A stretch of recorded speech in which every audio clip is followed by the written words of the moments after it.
He turned his head, his gaze sweeping the third-floor corridor.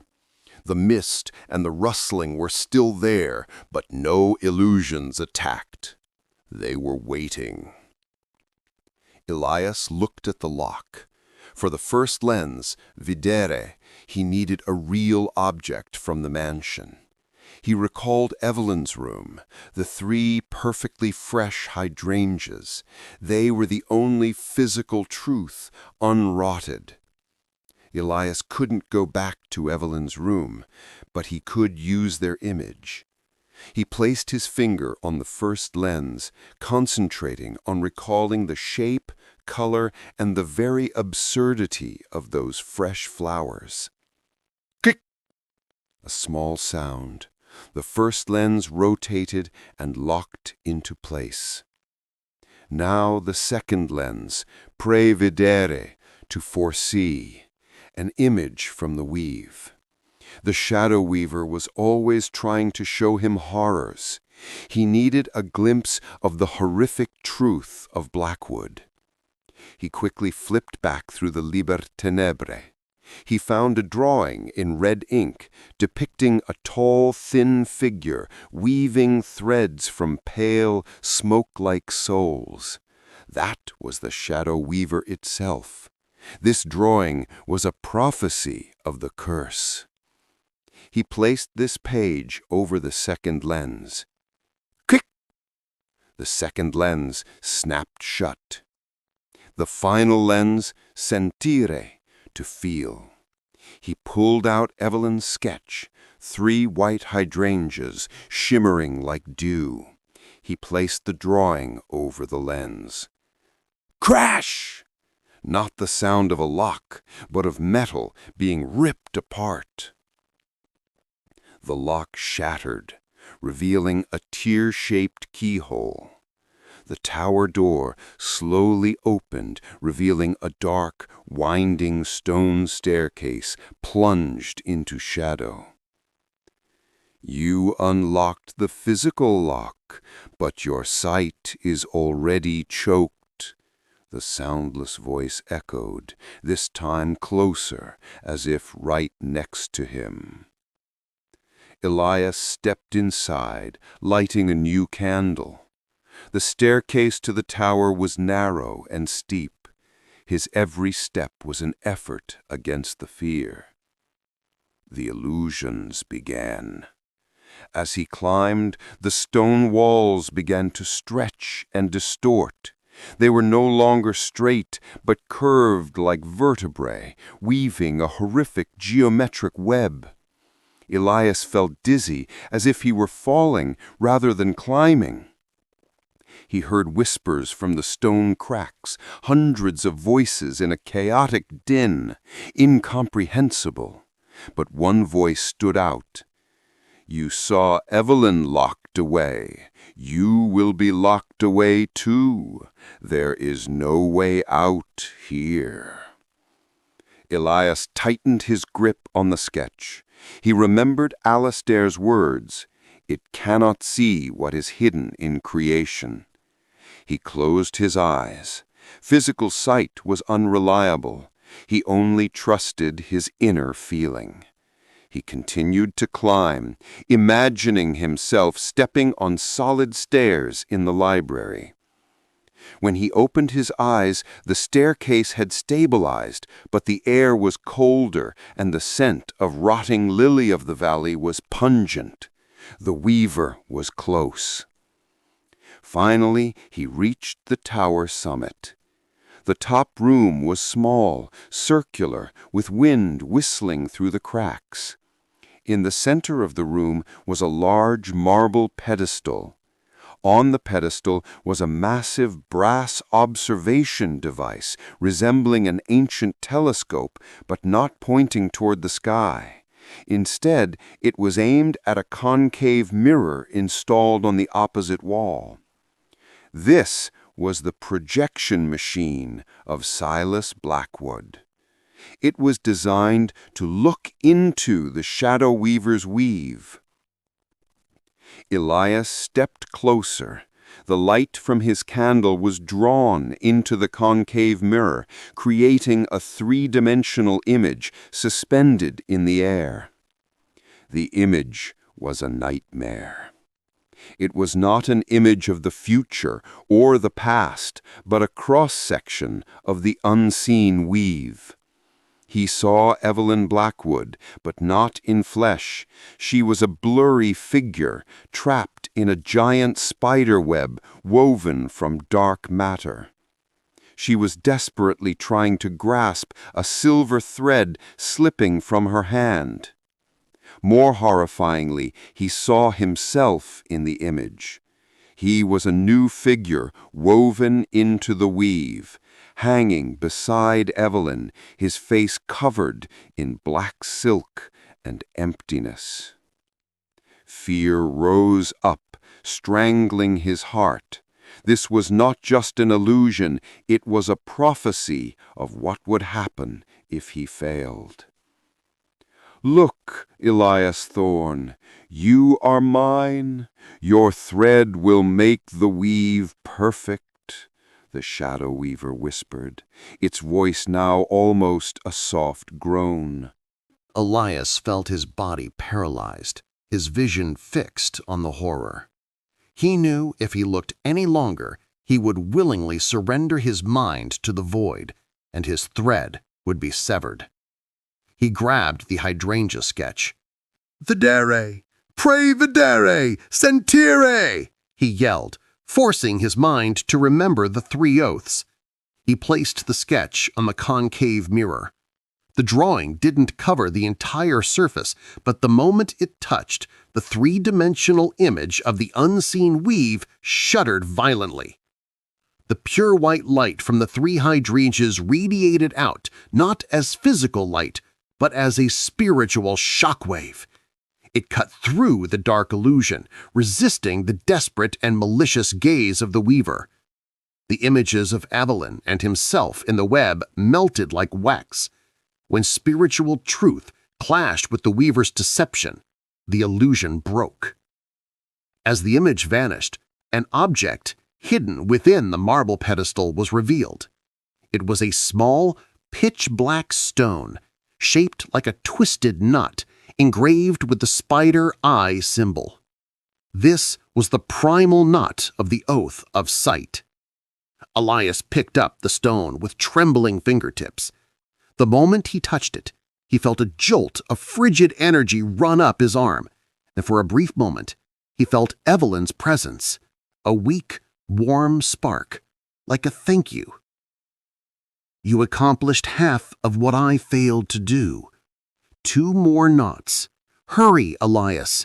I am fading." He turned away from the projection machine, clutching the black stone and the sketch.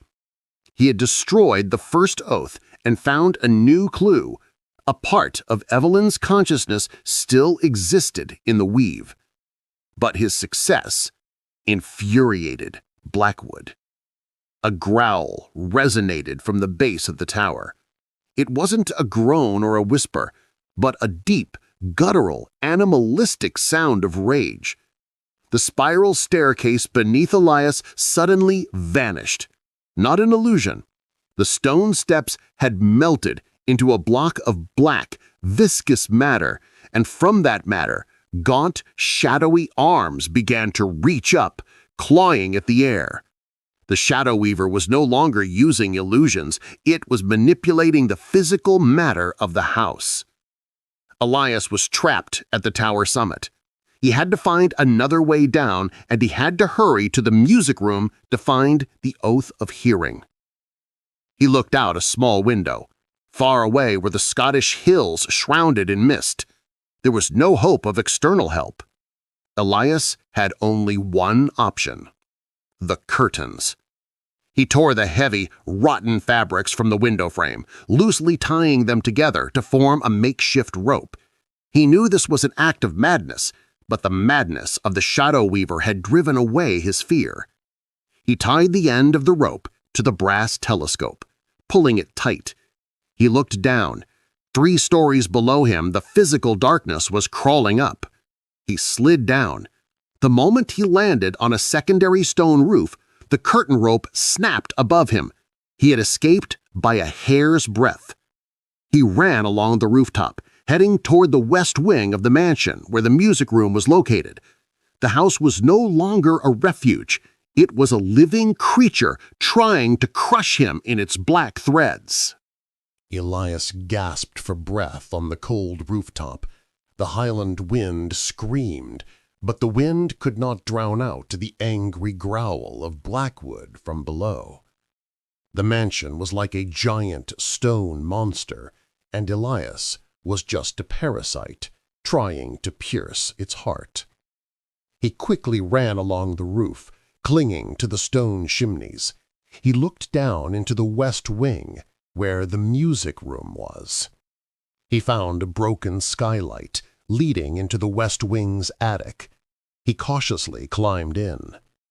Inside, the air was heavy with dust and decay. Elias used his flashlight to guide him, finding a staircase leading down. When he reached the second floor, the atmosphere shifted. The smell of rotting lily-of-the-valley was almost gone, replaced by a scent of old wax, polished wood, and soot. He was in the music room. The second oath, Vox, hearing. The music room was a large oval space designed to amplify sound. In the center was a dusty grand piano. However, the terrifying thing was not the objects, but the sound. The moment Elias stepped in, the silence of the room was shattered by a continuous, low-intensity hum. It was not a sound from outside. It was a sound being woven, directly attacking his eardrums. "You want the truth through the ear, Elias?" The Shadow Weaver's voice echoed, not just in his head, but also emanating from every instrument in the room, from the piano, from the violin hanging on the wall, from even the rotten flutes. The hum quickly turned into a chaotic symphony of suffering, wails, screams, shattering sounds, and the prolonged moans of the dead. It was the noise of every soul trapped in the weave, all attacking Elias's mind at once. He felt a massive headache, as if his brain were being stretched by invisible threads of sound. He staggered toward the piano. On it was a second lock mechanism. It was a small sandalwood box with an ear-shaped keyhole, surrounded by 3 metal bars. Elias opened the Liber Tenebrae. Next to the symbol of the second oath, Silas had written, Tria claves silenti, vocis, memoriae, desideria. 3 keys of silence, voices, memories, desires. The Shadow Weaver was attacking him with all 3. He had to weave silence to unlock it. Vocis, he had to silence the screaming voices. Memoriae, he had to reject the painful memories being emitted. Desideria, he had to abandon all desire to escape this place. Elias knew he couldn't just cover his ears. He needed a pure sound to counteract the chaos. Suddenly, the piano started playing. Not chaotic noise, but an eerie, familiar lullaby. "This is the tune Evelyn used to play," the veil whispered, faintly appearing in a corner of the room. "The song of her childhood.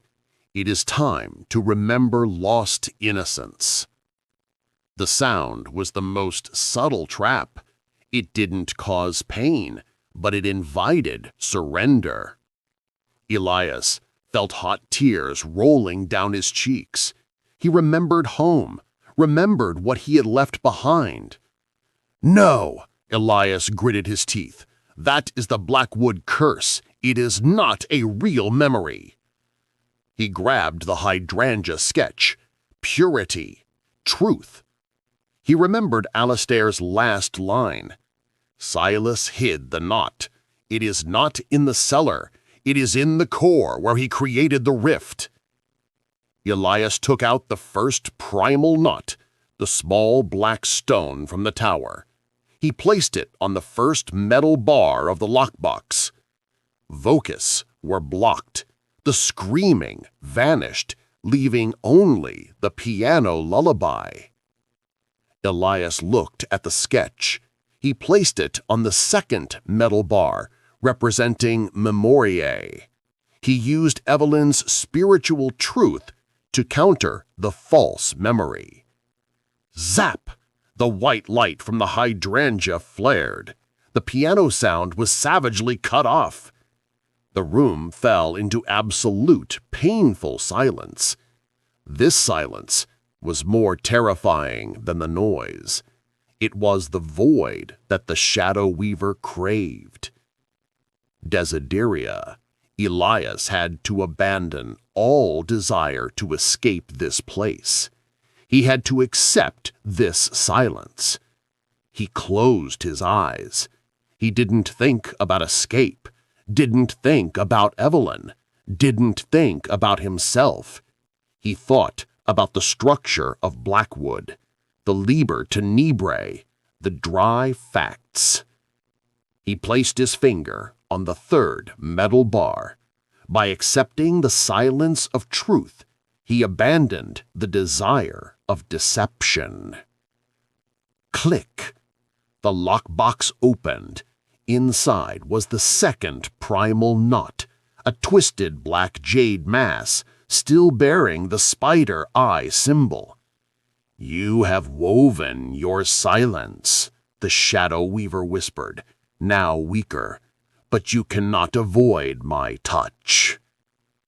Elias snatched the second knot. He had to leave immediately. He needed to find the chapel. He knew the chapel was in the east wing. He ran out of the music room. As he crossed the main corridor, the Shadow Weaver no longer used illusions or sound. It attacked directly. The walls, ceiling, and floor began to contract. Physical threads of darkness, now woven thickly like thorned spider silk, started to creep out from the cracks, trying to touch Elias. He ran, dodging the sharp black threads. One thread grazed his arm, and he felt a searing pain. He looked down. The blood running out was not red, but a dark black liquid, thick as tar. Elias found the chapel on the ground floor of the east wing. The door was iron, heavy, and old. The final lock was a smooth marble block with no keyholes except for a concave handprint carved into the center. Tria sacrificia, visio vox corpus. This was the oath of touch, the sacrifice of the body. Elias placed the first and second knots into two small recesses beside the handprint. He needed something to represent the sacrifice of touch. The Shadow Weaver had been waiting for this moment. The moment Elias touched the lock, the entire room was submerged in a terrible pain. It was not his pain, but the pain of all those who had touched this curse. The frigid sensation of Agnes's death, Alastair's madness, Evelyn's emptiness, all condensed into Elias's body through his fingertip.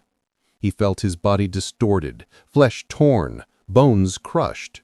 The Shadow Weaver was trying to reweave his sensation, turning his touch into its hunger. "Sacrifice your body, Elias." The veil appeared in the corner, chuckling. "Let me touch you. Let you be part of the weave."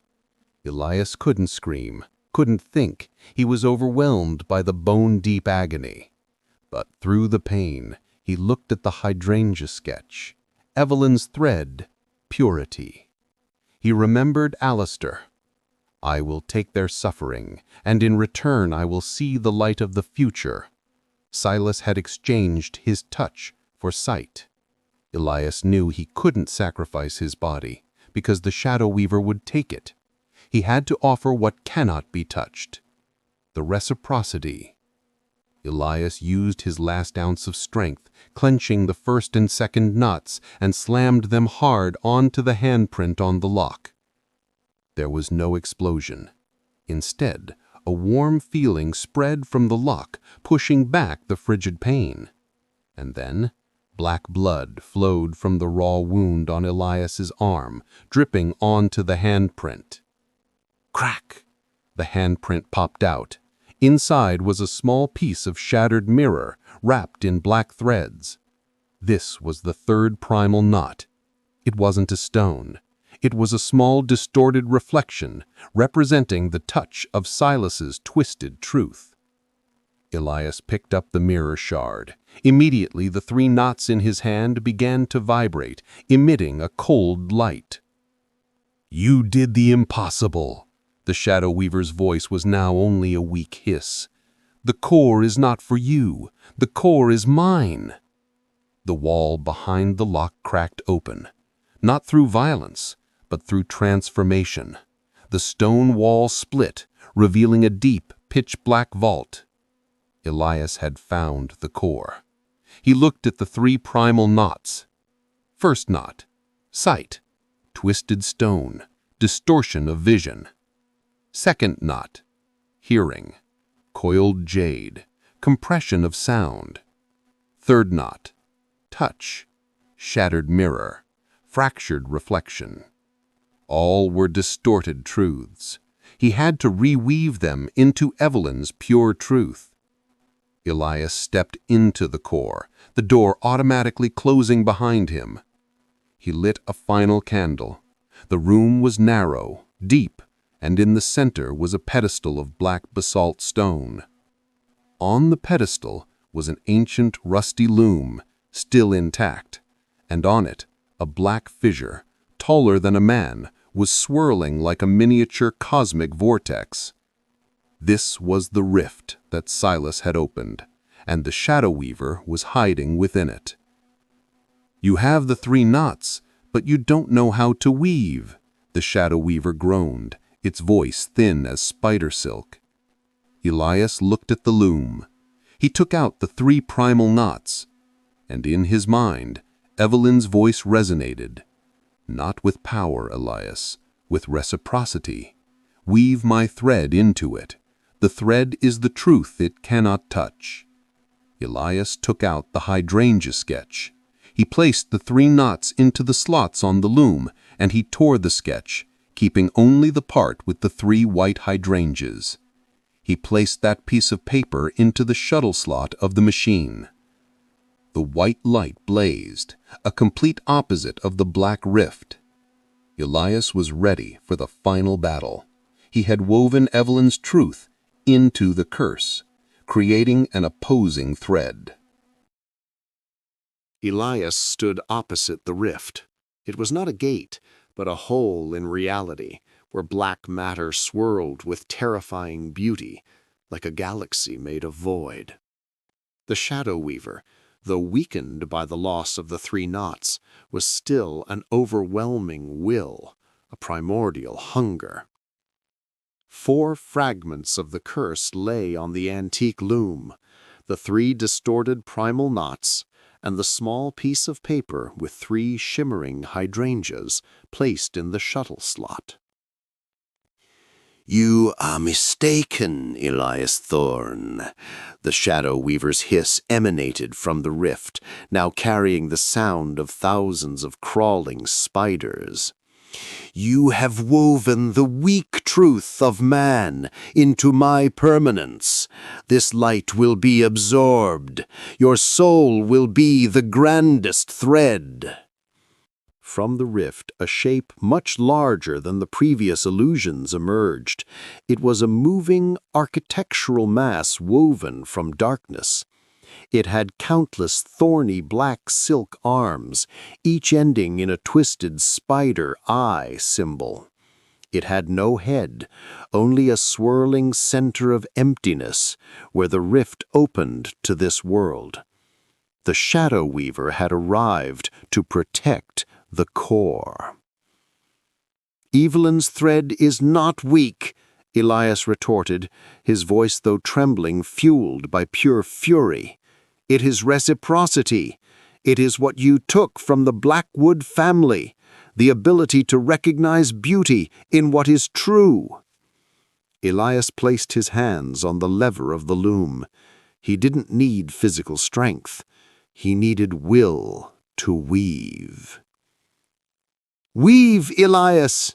Evelyn's voice urged in his mind. He pushed the lever. The hydrangea paper began to vibrate violently.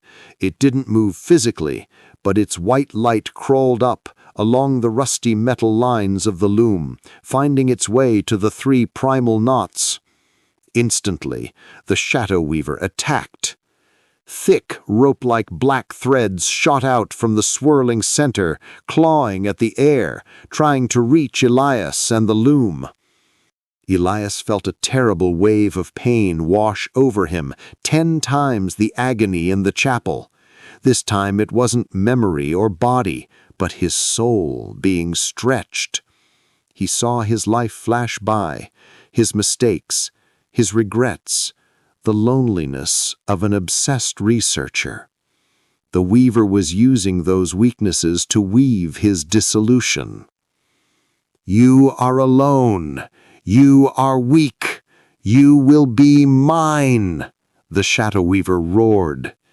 Elias gritted his teeth. He stared at the white light of the hydrangea. Dry facts, structure, reason. He focused his will onto the loom.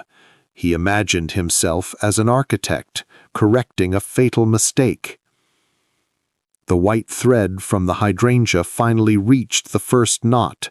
Sight. The moment it touched, the twisted black stone cracked and exploded with a small sound, releasing a thin silver spark. "No!" the shadow weaver shrieked. A black silk arm was severed, falling to the stone floor. Elias continued to push the lever.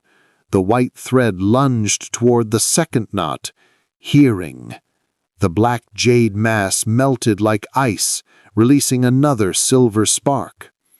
The shadow weaver was heavily wounded. Its hiss turned into a desperate wail. 2 more black silk arms were lost. The final knot, the shattered mirror, touch. Elias knew this was the decisive moment. He pushed the lever with everything he had left. The white light of the hydrangea enveloped the mirror shard. It solidified into the perfect shape of a tear, then vanished into a blinding flash of light, not white, but pure silver. Evelyn's final thread. The moment the 3rd knot was broken, the rift in space began to close slowly. The shadow weaver, severed from its energy source and the binding oaths, let out a horrific howl, a soundless sound, just as Evelyn had described. Its black physical form began to dissipate into soot and mist. "You have ruined my weave." And then, with a great snap, the shadow weaver vanished, sucked back into the rift, and the rift closed completely, leaving only a smooth black basalt wall. Silence descended upon the room, not the hungry silence of the weaver, but a deep, peaceful stillness. Elias released the lever, collapsing onto the floor. His body trembled, but his mind was free of the oppression. He looked at the loom. It was no longer a tool of black magic. It was just a heap of rusty metal. The 3 knots were gone. The hydrangea paper was also gone. But on the basalt pedestal there was now a single object, a thin silver thread shimmering brightly, coiled into a perfect circle. He touched it. It was Evelyn's thread, released and pure. Evelyn's voice echoed one last time in his mind, gentle as the wind. Thank you, Elias. I am returned. Pure truth wove freedom. I will go find my real light. The silver thread gently floated into the air, dissolved into sparkling dust, and vanished. Elias stood up. The task was done, but the house was still sealed. He went to the wall where he entered the core. He placed his hand on it. The stone wall was cold. And then he heard a loud click echoing from the main corridor. The house had enacted the reciprocity. The stone door had been unlocked. Elias rushed out of the core. The chapel was back to normal, though still old and decayed. He ran through the corridors, no longer troubled by black silk or illusions. When he reached the great hall, the stone wall was gone. The oak door had returned to its position, standing ajar. But before stepping out, he had one last thing to do. He turned back, ran up to the second floor, and headed for Evelyn's room. Evelyn's room door was still locked. He used the rusty key to open it. Inside, the room was still jade green and cream yellow, but the warmth was gone. The smell of lily of the valley had turned into old dust. On the bed, where Evelyn Blackwood had mysteriously vanished in 1957, there was now a thin layer of ash in the shape of a person sleeping. All that remained of Evelyn was the evening gown she wore that night, now empty, slumping onto the bed. And on the windowsill, the 3 fresh hydrangeas had completely withered, turning into brittle brown petals. He understood. Evelyn's thread was freed. Her physical body, which had been preserved by the curse's energy, had now returned to dust. He didn't feel sad. She had gone to find the light. Elias stepped out of the room, locking the door. He did not look back. He walked out of Blackwood Manor. The highland mist had lifted. The first sunlight of the new day shone over the hills.